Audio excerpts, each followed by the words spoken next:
Dear viewers, this is a new edition of Africa Today. My name is Amal Mukhtar. We start our first report as Egyptians have finished the Eid prayers, the feast prayers, and gathered in squares, millions and millions supporting the political leadership and holding bans rejecting the displacement of Palestinians. We're going to know the details in a following report. On Monday, in solidarity with Palestine, after performing Eid al-Fitr prayers, holding rallies across public squares, mosques and Islamic centers nationwide. The rallies held following Eid al-Fitr prayers across public squares, mosques and Islamic centers nationwide and lasted for several hours, saw participants chanting slogans and delivering direct political messages. They expressed full support for Egypt's stance against Israel's assault on Gaza and urged the international community to take decisive action to halt the war. Participants also rejected any attempts to forcibly displace Palestinians from their land, liquidating the Palestinian cause, and reiterated their unwavering solidarity with the Palestinian people and their right to self-determination, a commitment that has endured for nearly 8 decades. They further affirmed their support for the establishment of an independent Palestinian state based on the pre-1967 borders with East Jerusalem as its capital. According to the State Information Service, the gatherings emphasized Egyptians' demand for an immediate, full and permanent ceasefire in Gaza, condemning the humanitarian crisis caused by the ongoing Israeli offensive. The rallies took place as Israel issued evacuation orders covering most of Rafah, signaling a potential major ground offensive in southern Gaza. In early March, Israel resumed its military campaign against the Gaza Strip unilaterally, ending 2 months of relative calm under the first phase of the ceasefire deal brokered by Egypt, Qatar, and the U.S.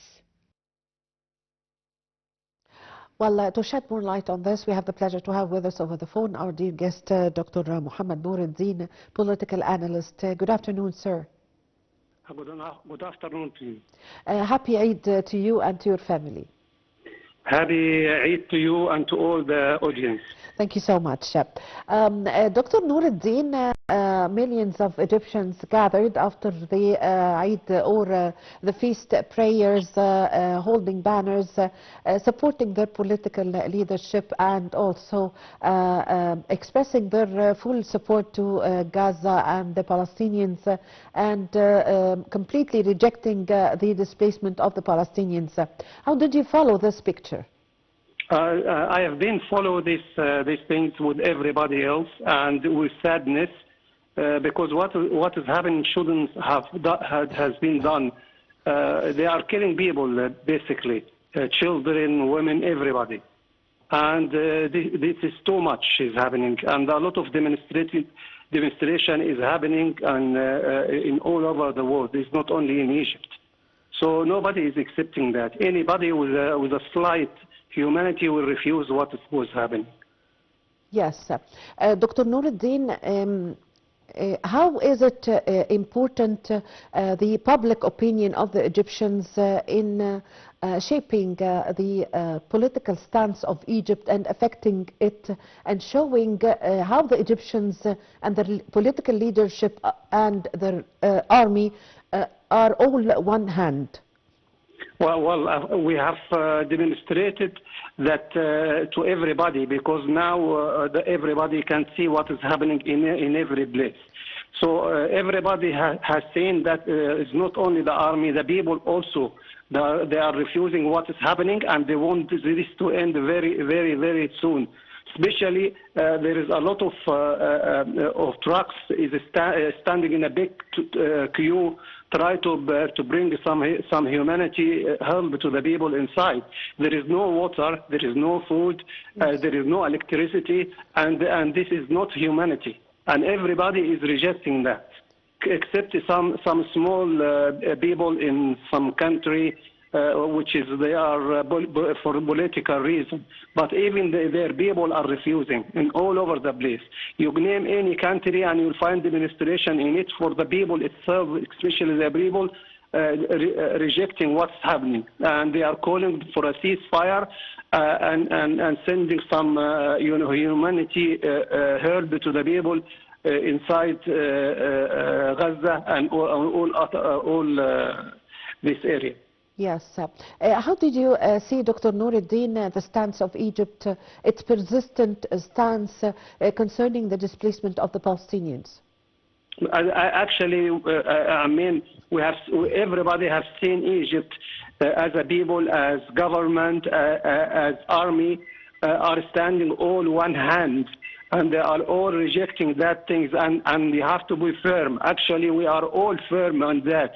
We are not just showing off or anything. This matter is very dangerous to happen. What's happening now, it is threatening the peace in all over the world. Yes. If it's not some, because it's unfair what is happening, yes. And it's not humanity at all. Even I can tell you something. Even a lot of Jewish, they are against what's happening. Yes. So they are against their people, and actually the government over there, they are facing a lot of people are against this happening, and actually I've watched that carefully.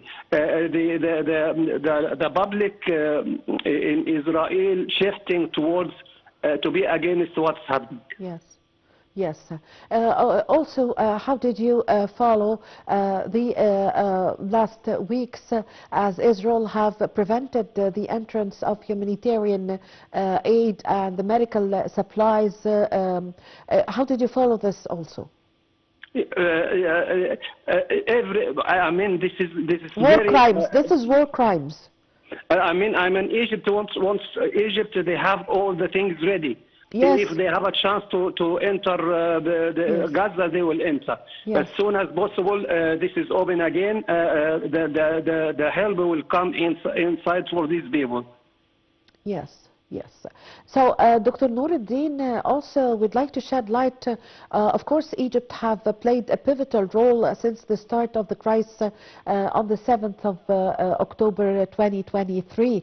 But we'd like to shed light now on the latest efforts exerted by Egypt on the diplomatic side. Well, we have. I mean, diplomatically, we have. I mean, the country, they are connected, contact with all other countries to be a solid decision for everybody, and I expect soon there will be a move inside the United Nations. To get a resolution to stop the war, because actually there were an agreement which is done after a lot of work to get the agreement of ceasefire, and it's the second phase of it is to go along. The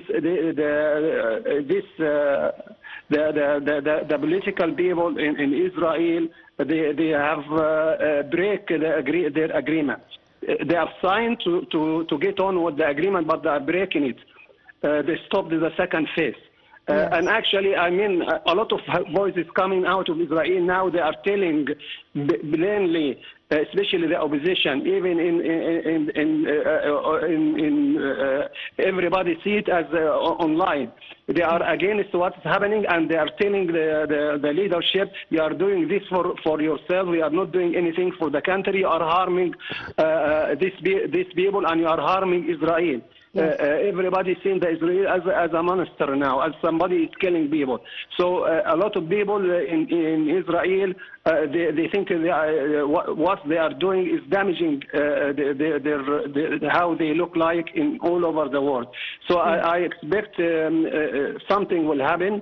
And this will be stopped, and with the effort of Egypt, the Egyptian, all the Egyptian, whether they are working as a leader,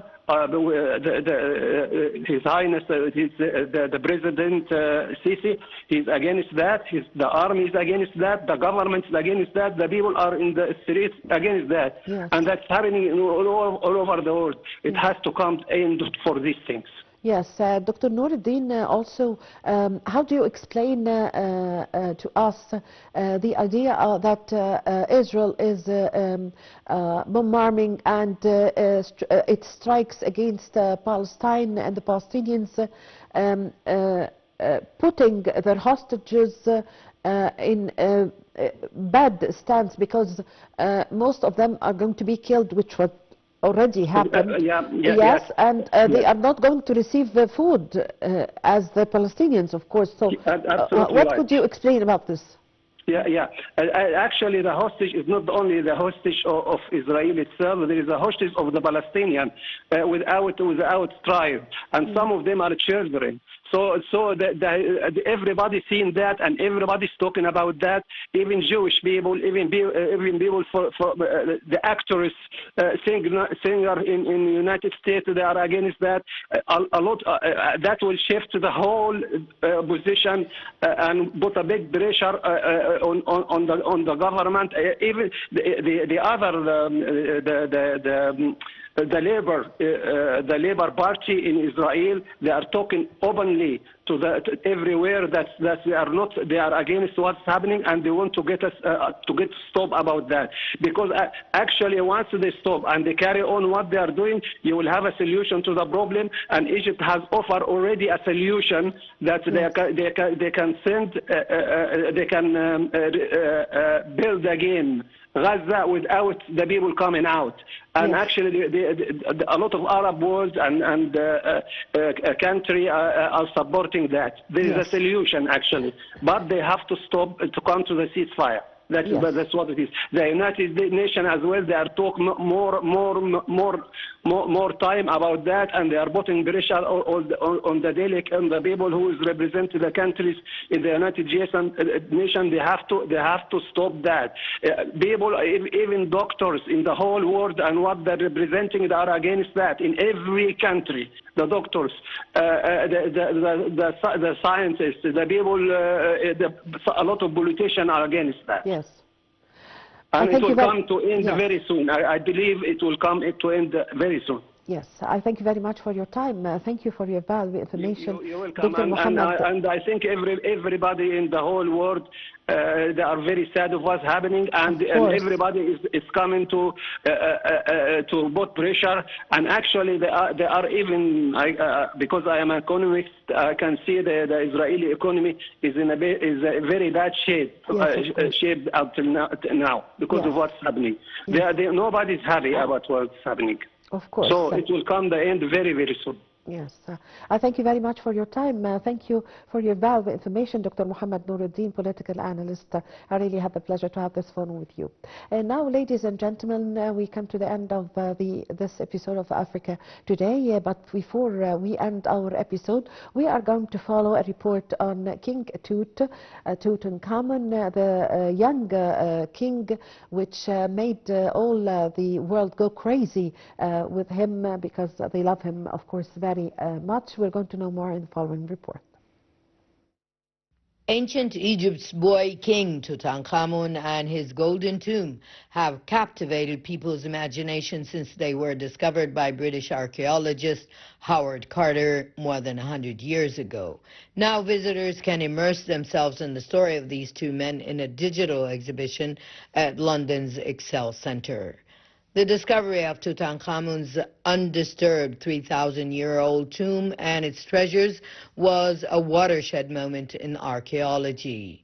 Gilles Dejean, the CEO of Madrid Arts Digital, which produced the exhibition, describes the immersive room where the history of Egypt comes to life on an 8-meter-high canvas.